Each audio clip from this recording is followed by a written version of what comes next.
Je retourne en arrière rapidement pour vous montrer quelque chose. C'est-à-dire qu'il y a la possibilité, dans ces cas de figure-là, vous dupliquez sur une cellule, ça va convertir en date. Mais imaginez, vous avez des milliers de cellules, vous ne pouvez pas dupliquer à chaque fois. Vous voyez, non? Donc, il était important. Vous allez voir que quand je vais cliquer là, au moins le premier qu'il a converti, c'est ça seulement qui est transformé ici. Donc, il était important de trouver cette astuce-là pour aller, on va dire, rapidement, euh, pour pouvoir faire ces manipulations-là. Ici, j'ai fait exprès de changer le format en test parce que si jamais le format de la valeur est en test, ça ne va pas marcher.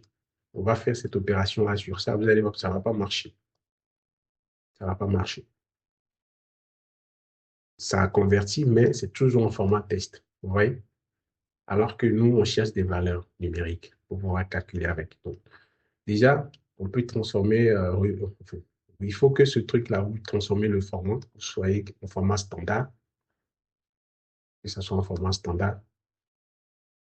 Et ensuite, maintenant, vous pouvez appliquer ce que je vous ai dit de faire là.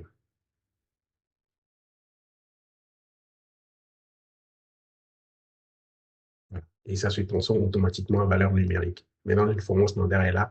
Il suffit de lui appliquer le format nombre ou bien ceci, etc. Et vous avez votre valeur numérique. D'accord?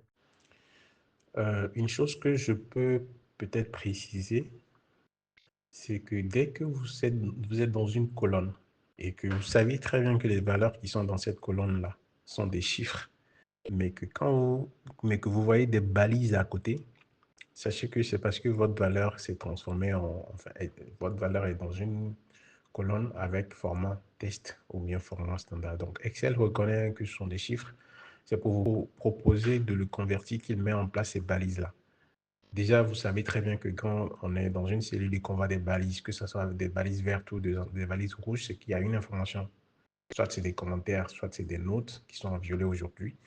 Mais quand c'est vert, c'est qu'il y a une erreur dans la formule ou bien s'il y a des informations à consulter. Donc ici, dans notre cas, on va devoir vérifier qu'est-ce qu'il nous propose. Donc,